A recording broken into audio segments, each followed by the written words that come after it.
Պետք է հավախմբվել ուժերը։ Ակնհայտ է, որ Նիկոլ Փաշինյանը չունի ժողովրդի մեծամասնության վստահությունը։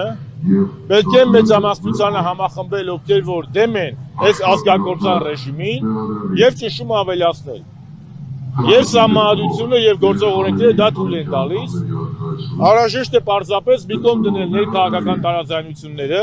համախմբվել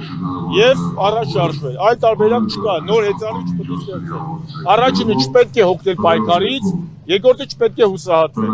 Երրորդը պետք է կազմակերպված պայքարել այս ապօրինությունների դեմ։ Պարոն Շարմազանov, դուք ասում եք Նիկոլ Փաշինյանը չունի ժողովրդի աջակցությունը, բայց վաղար շաբաթում տեղի ունեցած ընտրություններից հետո Նիկոլ Փաշինյանը